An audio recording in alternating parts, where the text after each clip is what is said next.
So I am the crisis prevention specialist out of the Office of Student Support Services. So suicide prevention, restraints and seclusion, restraints prevention, safety care for the whole state of Hawaii, anything bullying prevention, all of that falls in my wheelhouse. So I'm going to give you a lot of information, and I'll give you behind the scenes too, and things that are happening, and where this fits in for charter schools and how we can support charter schools, your schools, for crisis prevention and all the other programs. So the first thing I'm going to cover, well, we know, right, we've got we have more than 36 charter schools now, right? Do we have like 38? 37. Okay, 37 with Eva Beach. But knowing that legislatively and all of these things I'm going to talk about, a lot of times when mandates come out, right, they have a section and they have DOE schools, and then they have a section and they say in charter schools. And sometimes it says the same wording and sometimes it's different. So I'll talk about that and see, as far as charter schools, what we work with. When we look at all of these programs, it fits under the infrastructure and multi-tiered system of supports, as far as for all these crisis prevention and student support services with our students. So you've heard of CSSS from the past, that's gone. Multi-tiered system of supports nationally has been what they've used, and now we're instituting it throughout the DOE and the BOE, so Board of Ed. So how many of you guys are using a multi-tiered system of support for looking at your systems? So it fits, it's so user-friendly, because at charter school you're looking at what are we providing for all students? What do we need to provide for what? Some students, that extra, again, curriculum or instruction or things, support, and then what do we need to be very individualized for our students is the tier 3. In crisis prevention, I look at it this way. For crisis prevention specifically, I look at this is prevention. What are we doing in our schools for prevention? Do you have a strong SEL, social emotional learning program? Do you have PBIS in place? Those are all prevention for everything, right? Do you have school-wide things that you're instituting at your school? So think about that. When you talk with your administrators, or if you're an administrator and your team, because you're part of your administrative team, everybody in here, what do we have in place for all of our students at our school? That's our prevention. That's our helping build their supports and life skills support system. Then I look at intervention. In crisis is our tier 2. Sometimes we have to intervene, right? Sometimes someone has suicidal ideation, or they're cutting, self-harm, or there's bullying, things like that. Or there's a fight and we need to do a physical restraint to keep them from fighting. That's a tier 2, intervention, when we have to intervene. And then we know tier 3 is postvention. And oftentimes, especially in the administrative office, we have to deal with after the fact. What do we do when we have a student that dies by suicide? What do we do if there's a bullying incident? What do we do if we did have to do a physical restraint to keep a student safe from harming themselves or someone else, right? And that postvention, are we doing restorative practices for bullying? What are we have in place? Because the stronger our postvention, then the stronger our prevention. Intervention, postvention. Does that make sense? So when you think about crisis prevention at your school, you want to be very mindful. And we know our smaller charter schools especially, we wear many hats, right? So a lot of times the same team, there might be 5 different names, but it's the same team. You're your safety care team, we're also the crisis team, we're also the MTSS team, type of thing. But really be mindful of what we have in place. Some breaking news. There's a lot of bills, and we have Act 271 from last year about trauma-informed care. Also, out of our office, we received a grant regarding trauma-informed care to provide those extra supports, and the money's not going to stay in DOE. It's mostly for DOH and other providers to provide outside counseling services for your students that maybe are fit in that gap where they don't qualify for MedQuest or things like that, right? Yeah. Right, we have parents that are employed, but they don't make enough money to what? Have those outside counseling services and things for their children. So this grant's going to help provide that. So just to let you know, yeah, so it's a 5-year grant. So Project Aware, which you guys know I've been working on, year 6 ends in September, but we're going to have this trauma-informed grant, again, to support our students throughout the state. Bullying prevention, thank you everyone. Unity Day, they were supposed to have enough wristbands for charter schools, but I don't know if you got it last year. You got it the year before. Did you guys get wristbands? No, see, I'm so upset about that. You got banners though, right? No, you're supposed to get banners. Okay, so we'll have to see for next year coming up. Unity Day, but we know in Kauai you have, you do World Bullying Prevention Day. I wore purple that day and I was on KHON News, yeah, and talked about it. But just to know a few things, I can send you that memo and it has resources that you can use, and also the bully prevention, the bully reporting app is out, but again, that's by individual school. So if your school chooses to have it or use it, it's middle school and high school. Elementary hasn't rolled out yet. But again, it's just another venue for people to report, a postvention thing. How many of you use ECSSS as part of your system? So not everybody, but some. Also, just to let you know, ECSSS, right, the DOE is transferring over to Infinite Campus. Mm-hmm. Anybody use Infinite Campus here? So, okay. Anybody use Edline?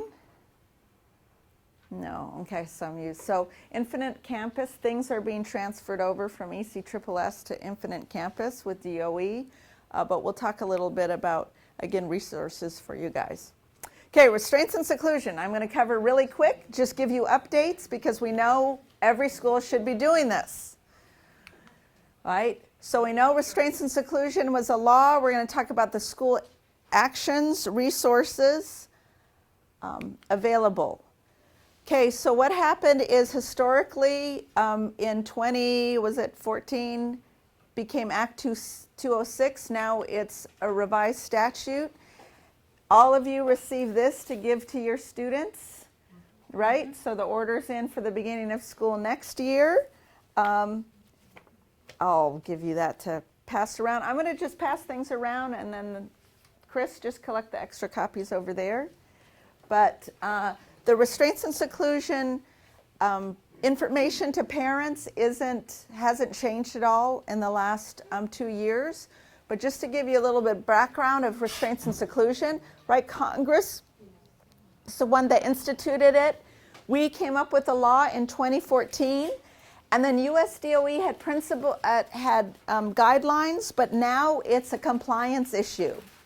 The US DOE has made it a compliance issue. The awesome thing about Hawaii is because we've been following the law, we're in compliance. So as long as we follow the guidelines that I'm going to go over, we're in compliance. So we know restraints and seclusion, it's about prevention, it's about assisting schools for all students, and then accountability and notification. So we know in Hawaii it's against the law for seclusion, right? No mechanical restraints, no chemical restraints, right? We have 0 on all of those. We also know that for physical restraints, it's only if what? It's an emergency situation, if they are a harm to themselves or someone else, right? We know it shouldn't be part of any behavior plan because we should be doing what? Preventative. So I know QBS, how many of you here are QBS specialists? Okay, any trainers? Anybody trainer? Okay, so we'll talk a little bit about that. But again, we know that the criteria, if there's imminent risk of harm, there's no other way to prevent it, and we've done de-escalation strategies. And the risk of not intervening must be greater than the risk of intervening. right? We need to make sure it's that criteria as far as for physical restraints. My goal is 0 physical restraints in the state of Hawaii, right? Because we know that if someone's upset, if we get physical, it's just going to what? Escalate it. So it's those de-escalation strategies that are so important. Seeing the triggers beforehand, or being able to de-escalate before there's a blow up. And we know it's different things. It's not just a behavior issue of a student with an IEP or 504. We know also if there's a physical fight, I break up a fight, that's not a physical restraint. But if they're going to go after the other person and I have to what? Hold the student back, that's what? A restraint. So again, understanding that. Okay, what's the implications for us?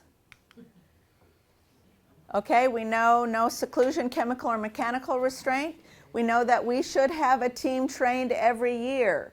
So for your charter school, yes, you can have everyone trained in chapters 1 through 3 of safety care. That's great de-escalation strategies, fantastic strategies. But be mindful of your safety care team. You should have these 5 people on your campus that are trained in safety care. It's a 2-day training initially, and every year they need to recert. It's a 1-day recertification. Because if something happens on your campus, the first thing they're going to say is, do you have a safety care team in place? Right? Are you mindful? Now here's the thing, for the state, I know work with your complex area liaisons. A lot of you have working relationships with the DOE schools around you, and you communicate with the complex area liaison as far as when you need an initial training and your recertification. But what I've also done too is if you want that independence and autonomy, especially the larger schools, I will have when I have an empty spot in a trainer certification, right, contact me by email, because then when I have the next empty spot or 2 spots to have 2 people trained as trainers on your campus, then those 2 people can what? Recert your people every year. So for the larger schools, I want you to think of that, because then that way you can be in charge of making sure you have your safety care team in place. Does that make sense? Smaller schools, I understand working with your sister and brother schools in the DOE and kind of working out a system with that. But be mindful and make sure you have that safety care team is what? If you had to physically touch a student to keep them from being a harm to themselves or someone else last year, whoever on your campus, they probably should be trained in safety care this year. Does that make sense? So kind of think of that.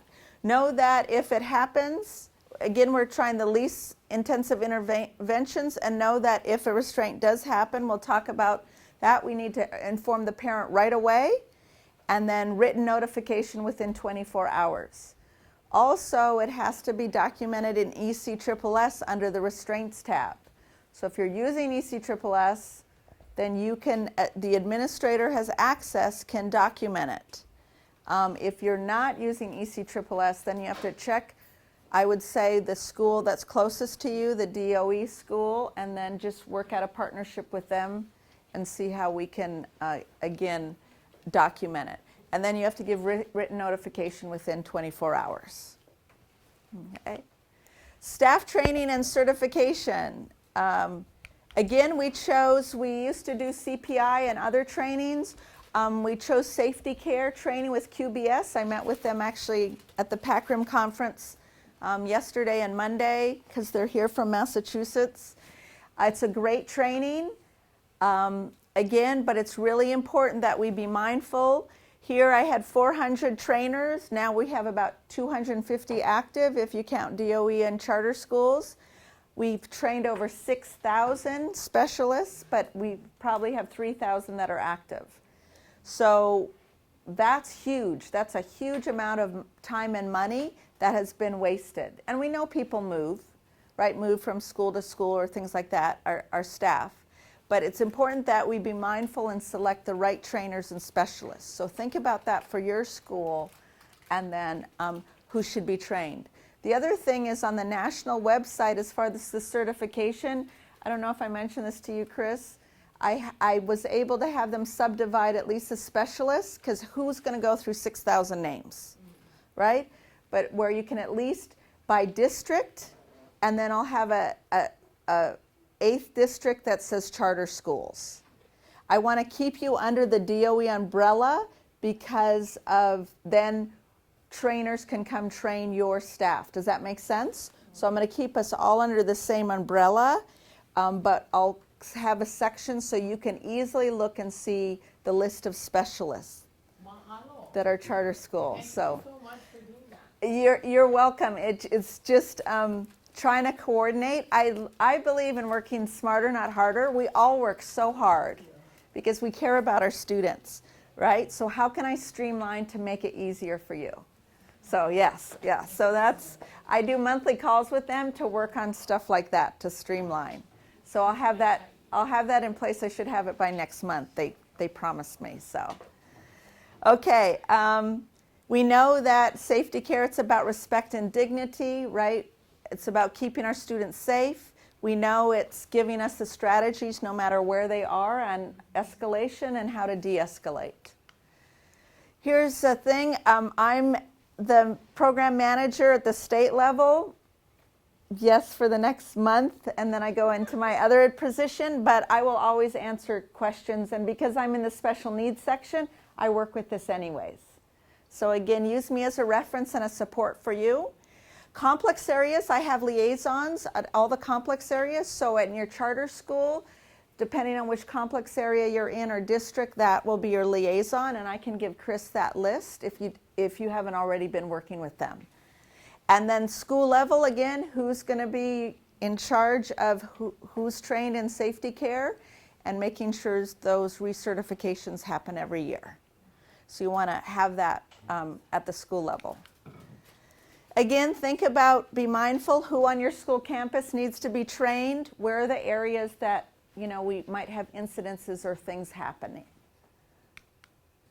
Accountability and notification. The guidelines, the new guidelines, you guys can get into the intranet of DOE? Yes. Some can't, yeah. So it's the October 2018 guidelines are the latest guidelines on restraints and seclusion. So it has the PowerPoint in there. It has how to report an ECSSS. It has everything.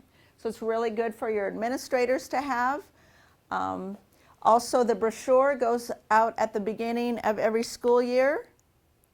So that, and then, actually, it's not in here. Do you guys watch the same videos at the beginning of the school year? Remember the opening of the school year packet and all that stuff? Those exciting videos. You guys look so excited about it. Okay, so restraints and seclusion, I have a 13-minute video that you're supposed to be showing once a year to your faculty and having them sign off that they've seen it. So I've been working, again, with it's under in the intranet, under the opening of the school year videos, but I want it actually part of the packet. That way it saves you time as your administrative team to what? Not have to have it signed off every year from a faculty meeting. Okay? So we want to make sure that the brochure to parents goes out every year, that all our staff watch the restraints and seclusion video. Again, it's 13 minutes just explaining the law. And then we want to have our safety care team in place each year. And the wonderful thing is they're great strategies. So the de-escalation strategies, it's chapters 1 through 3 is great for everyone. For ECSSS, it's a restraints tab, and when we transfer over in a year and a half to Infinite Campus, it'll be the same thing, just a separate tab. And then what happens is when you fill out, it will actually print off written notification. So if you are using the ECSSS system, you don't have to write a written notification. It'll print it off after you fill out the information. Also, and I didn't do this year. Actually, when I first took on this position, I didn't realize, so a lot of the laws say DOE will collect the data, right, for charter schools and DOE schools. Sometimes it'll say the BOE, sometimes it'll say the DOE. So I'm going to send out to all the principals, and then the commission is for information on restraints. So it'll be, how many restraints did you have this year? What have you put in place? Do you have your safety care team in place? Do you have PBIS? Just general questions. And that survey goes out in August because we have to report to LEDGE by the middle of September. So the LEDGE will always ask for reports at any time they can ask for a report. The CRDC, every 2 years, nationally, they put out these reports. How many suspensions, how many restraints, how many, all these different indicators for schools throughout the nation. That report will come out this summer for our data collection from 2 years ago. So it's a big media thing. Like, it'll be in the media. It was in the media a few months ago because they said, oh, Hawaii said that they had 0 restraints in 2015, 2016. No, we never said that. I don't know who said that, right? Of course we didn't have 0 physical restraints. We had 0 of the others. We just didn't collect the information. So we had to say it was, that was an incorrect statement wherever you got it from. No, we don't have the number of restraints, but we're not saying that as the 8th largest school district in the nation, we had 0. My goal is 0, but so know that annual report, you'll be able to look at it through ECSSS. So again, we want to look at how well prepared are our staff for situations. In what situations might we need to use a physical restraint? Again, hopefully 0. We use de-escalation strategies. And what are proactive measures we're doing? Do we have our SEL in place? Do we have our PBIS in place? All of those school-wide things we're doing is prevention. Okay, questions on restraints and seclusion? All right, we're going to switch over to the new law, Act 270. So I'll tell you this story. Actually, this passed the last day of LEDGE last year, May Day, May 1st. Quietly, it passed through the governor's office. It was neither signed nor vetoed. So it became law very quietly, Act 270. And I apologize, I didn't bring a copy of it. I'll send it to Chris to give you a copy.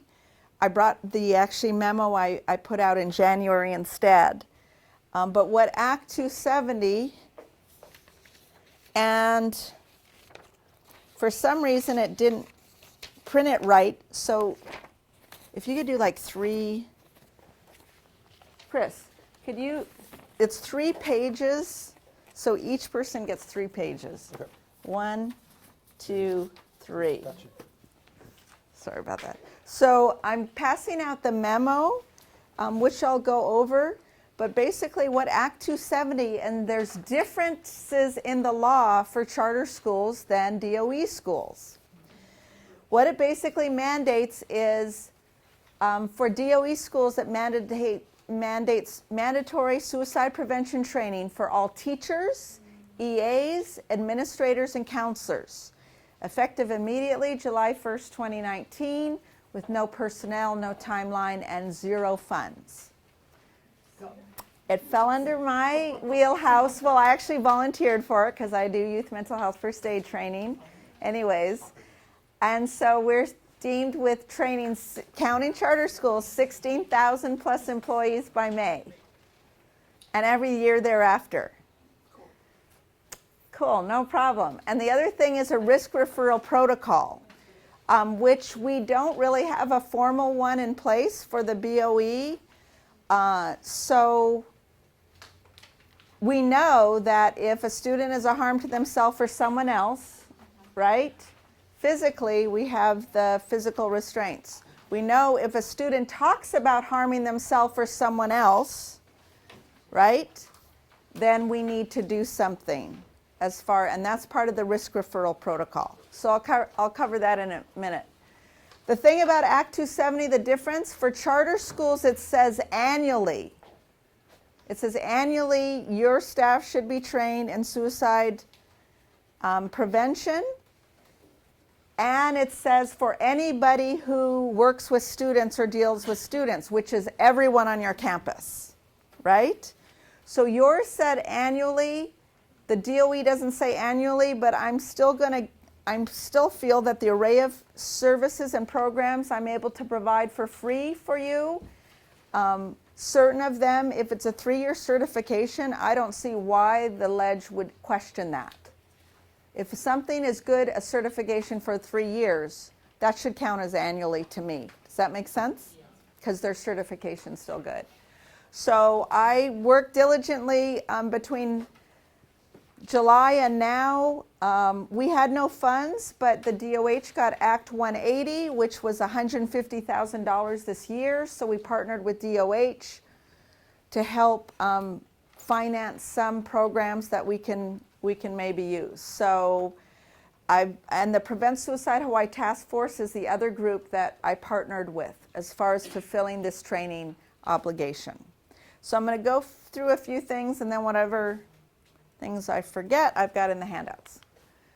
So again, annually, thank your whole staff, everyone on that campus, as far as suicide prevention training. So in the law, it says that our training should follow the model of the Department of Health curriculum. There is no Department of Health curriculum. We think what they mean is the Prevent Suicide Hawaii Task Force resource list. So which I gave you a modified copy. I gave you a copy of all the things we can offer for free for charter schools. So basically on that memo I gave you, it came out in January because I knew I'd get tons of calls from principals, which I have, from charter schools and from DOE schools, with an array of things that we can offer. So on there, if you notice, the first one is Suicide Prevention 101. That is an evidence-researched 1-hour presentation that we can offer to your whole faculty and staff. I am having trainings, like Jared said, he's going to the T for T in Windward. Dr. Janelle Sugimoto Matsuda, who's very busy, and the co-chair of the task force, has been nice enough. She's training in all the complex areas. Okay, so if you have someone on your staff that you want to be trained in it, what we do is I always have, you guys that know me know, I always have co-instructors or co-trainers. No training should be done without what? 2 people there. For the Suicide Prevention 101 and all of these trainings, it's important to have your BHSs or counselors as support. Because we know suicide prevention is different than any other training because it's personal and it hits home. So sometimes we have faculty and staff that get triggered by it, right? So we want to provide that support always in this training. It's not like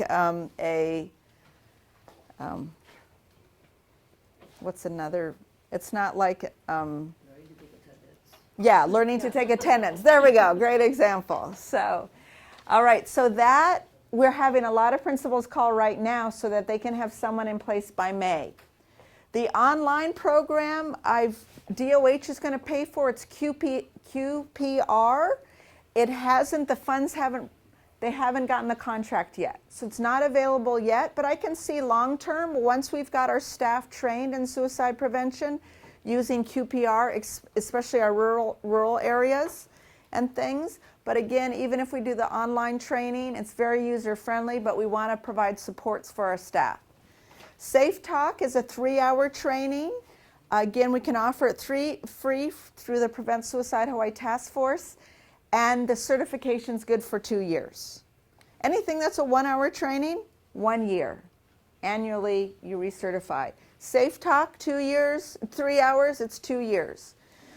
Youth Mental Health First Aid, of course, my 5-star, I love it because it trains them in more than that. It trains our faculty and staff in signs of depression, signs of anxiety, all of those, giving the resources. That certification is good for 3 years. I'm having principals booking July and August already.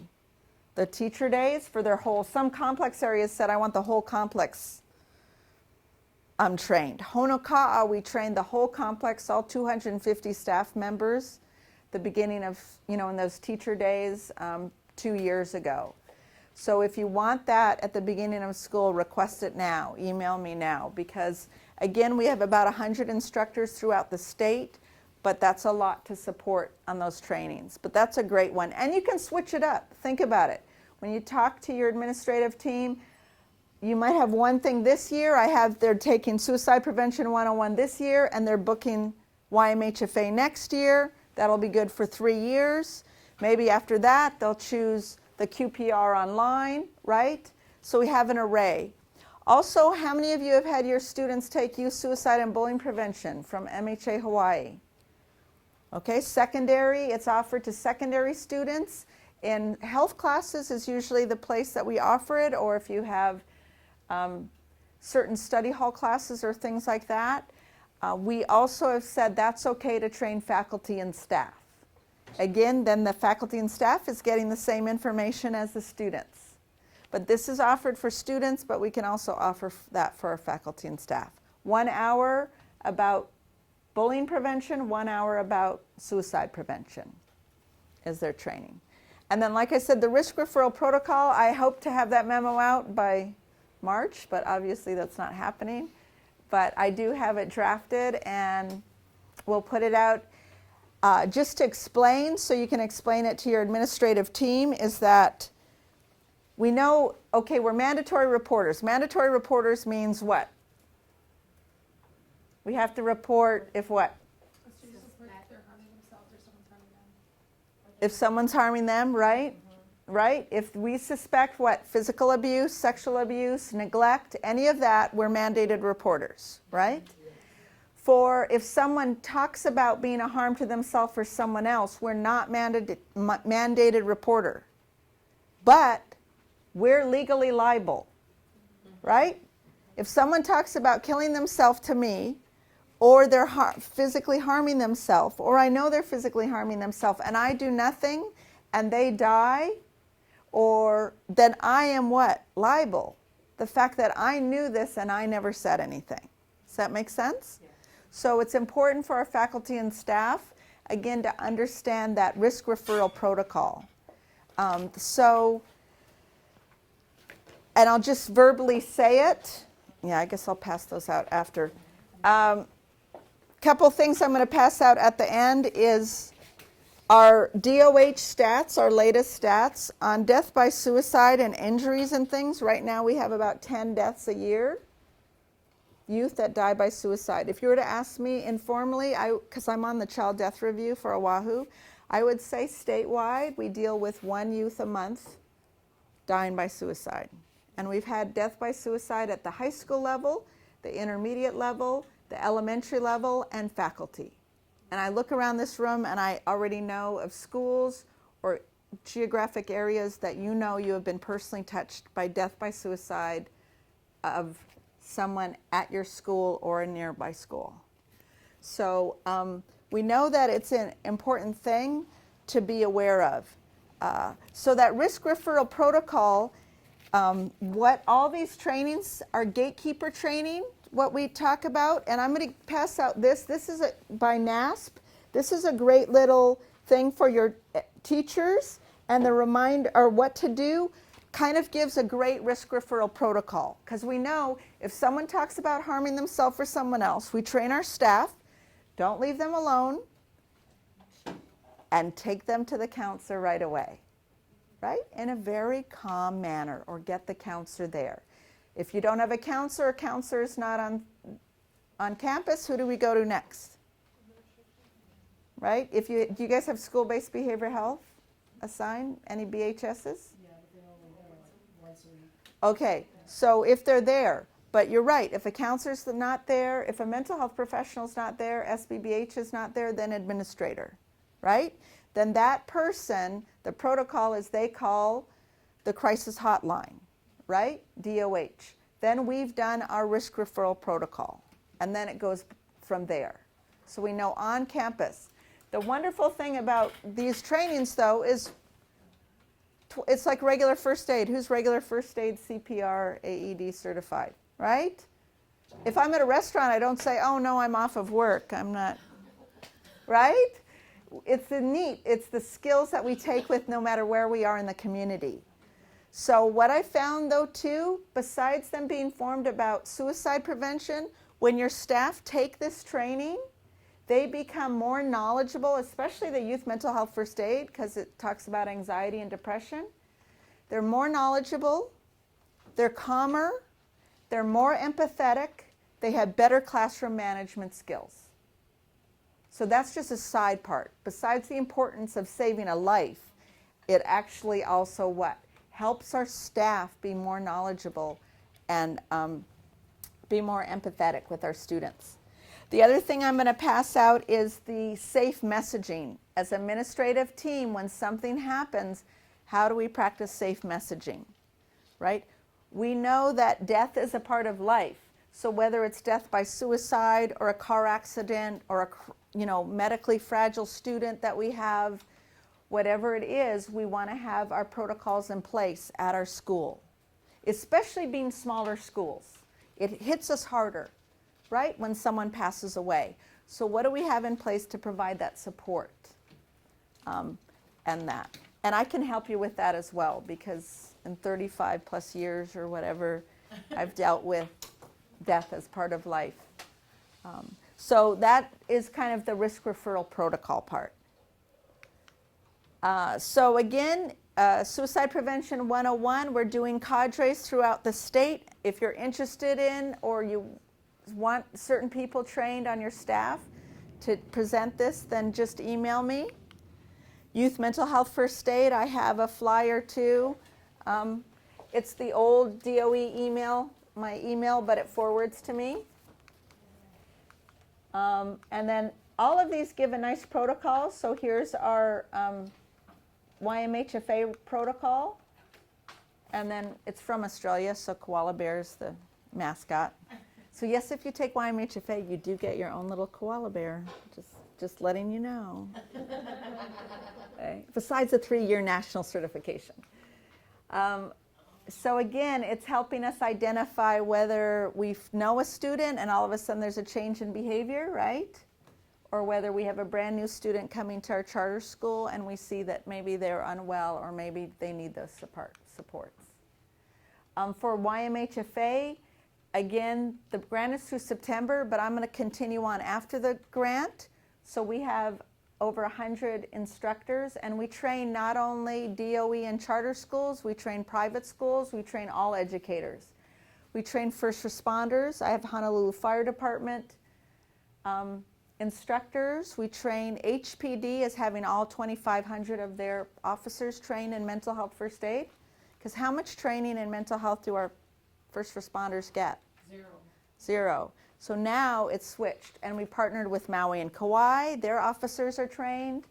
Also, we're training all our health professionals and AHEC and JobSum.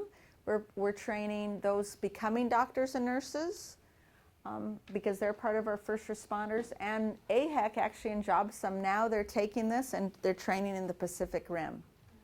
Saipan, Yap, Palau, American Samoa, Ponape. So it's really cool. And then our third group is community members. So at your charter school, it's nice, train your staff and then say, we want a community training. CJ, can we set up, our parents want to be trained in youth mental health first aid? Yes, we train churches, we train organizations, we have parent training. So just to let you know. So that's just an example of one of the programs, and we've trained over 4,000 first aiders in Hawaii in the last 5 years of the grant. Here are first aiders, whether they're educators or whether they're, and I presented at the PAC Rim conference yesterday, these stats at the national conference at the Convention Center on disabilities and diversity. The weird part is every quarter I ask referrals, have you helped a youth, right? And this has stayed the same for 4 years.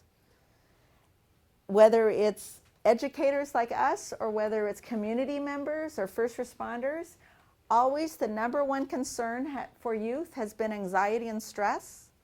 And the number 2 concern they've talked to that first aider, again, no matter who it is, was suicide or self-harm.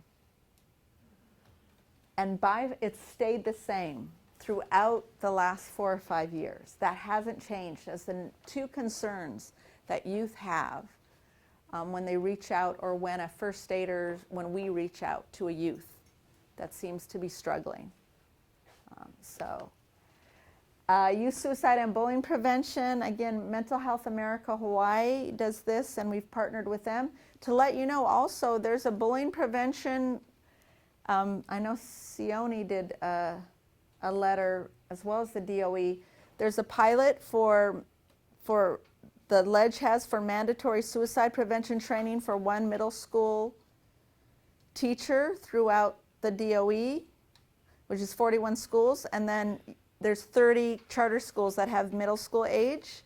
I don't know if it'll pass or not, but just to let you know, if that pilot program does pass, hopefully they'll give us enough money to provide subs and things like that. But if it does pass, then I feel I'll organize it. It's a pilot, but that we do it in a mindful way. Does that make sense? Yeah. You don't want one person trained on something on your campus. You want at least, 2 or 3 people. That way they support each other and can provide your staff with training. Does that make sense? Yeah. And totally tri-level. So know that charter school, whatever area you're in, I have a lead for YMHFA and Suicide Prevention 101 and safety care and supports there for you. A go-to person for you. So, because I'm a true believer in that we all support each other. So know that you have my support and that I have liaisons there to support you. Crisis risk referral protocol, again, I talked about it. So your crisis team, safety care team, whatever name you want to name, whatever team, right? We want to identify what roles when something happens on our campus, who are the ones. We wear lots of hats on our campus. What we do if someone is a harm to themselves or someone else, right? And then know that we always look at prevention, intervention, and postvention, right? Having them all in place. What do we do for all students is prevention. Some students we have to intervene to make sure they're safe, and postvention after something happens. How strongly do we have protocols in place? Safety care, restraint prevention, we know self-harm we still have to report. It's different intent than suicide. Suicidal ideation is to kill oneself. Self-harm is not to kill self. It's to relieve feeling of pain inside. It's a coping strategy, but it's still self-harm. So even though it's 2 totally different things, we need to make sure that we refer them for help. And then what's our protocol on safe messaging? We know we use the DOH, the crisis line, right, is what we do in our protocol at the charter school, right? Yeah. Right, that's our protocol. We know we can give that to our parents. We can say, you can call anytime and ask them questions. Yeah. That's what they're there for, 24/7. Anyone can call and ask questions and that. How many of you knew about the text line? So I see you nodding heads. So I have a thing like this and then something you can post. Yeah, there's a national text line now, 741-741. Because do our students you talk on the phone? No. I don't think they even know there's a voice thing there. Unless it's the FaceTime thing, right? They text. They feel safe texting. They feel comfortable texting. So I tell students this all the time. You know what? 741-741. Text aloha, right? Because no matter what their area code on their phone, if they text aloha, then they know that it's someone from Hawaii, right? And on the other side of that text is a crisis counselor, right?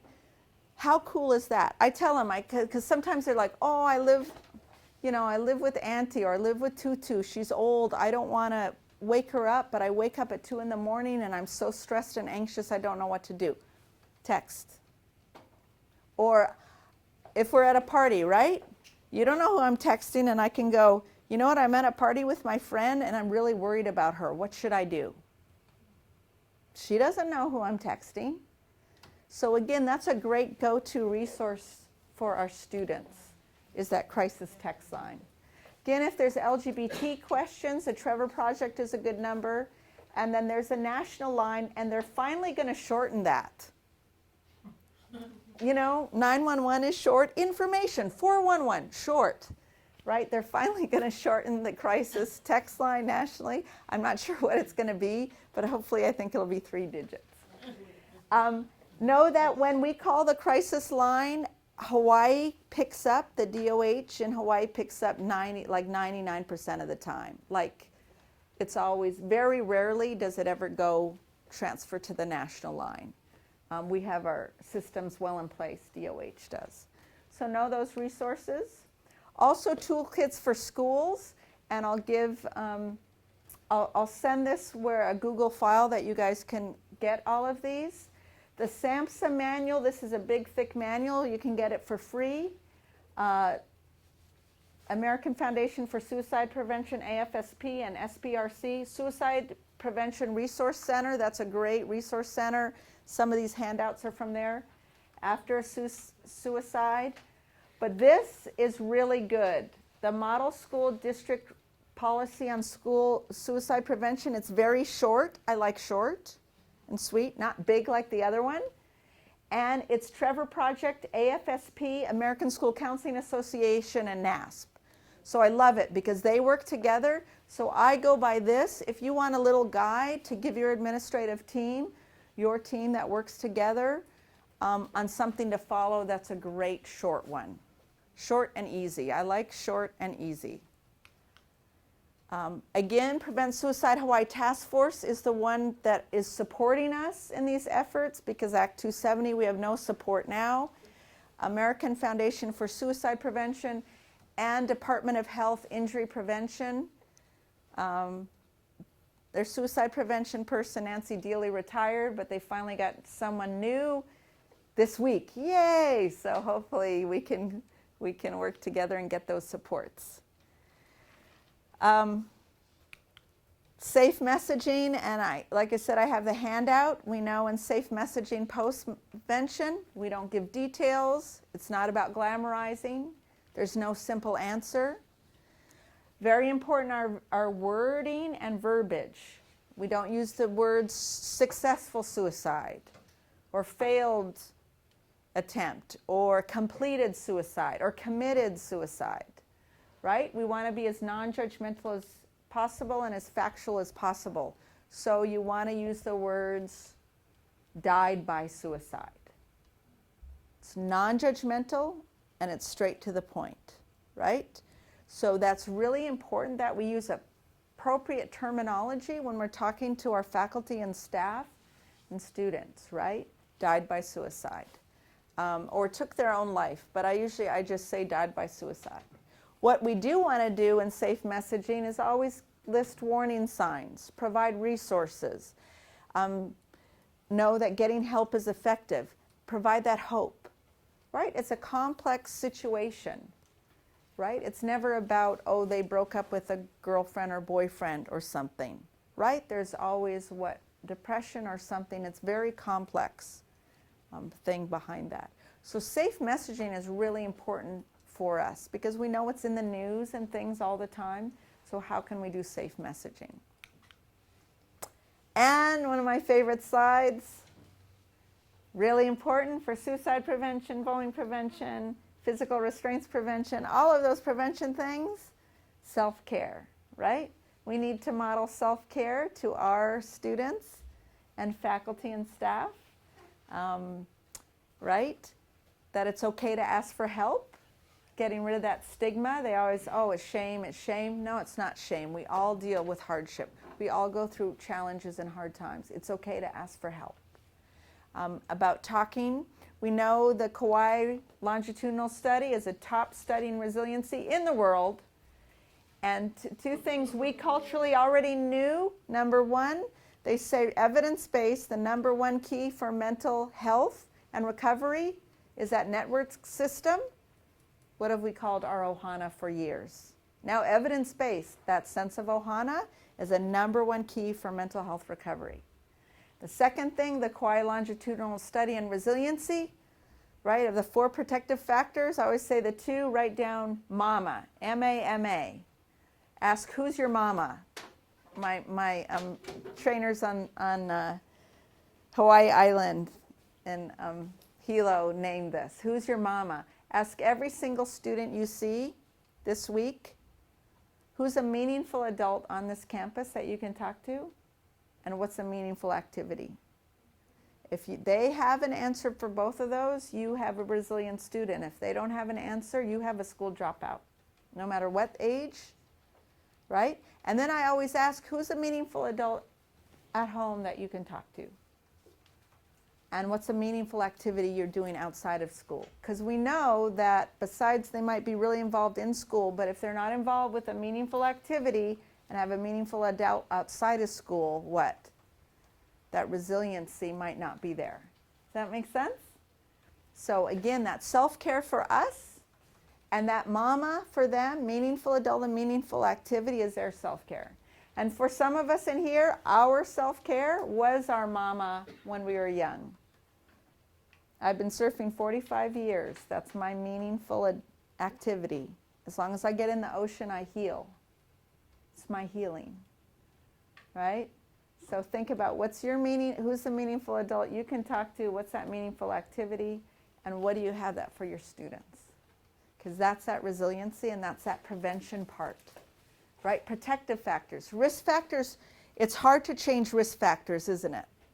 I can't change their home life or certain things. But we can, what? Establish those protective factors. And every protective factor we get for our student, right, negates 3 risk factors. So that's why protective factors is even more important. So that's a lot of information in a short amount of time. All right, you can reach me anytime. I know it's already 3:30. So thank you so much. You guys were awesome, and thank you for everything you do at your schools.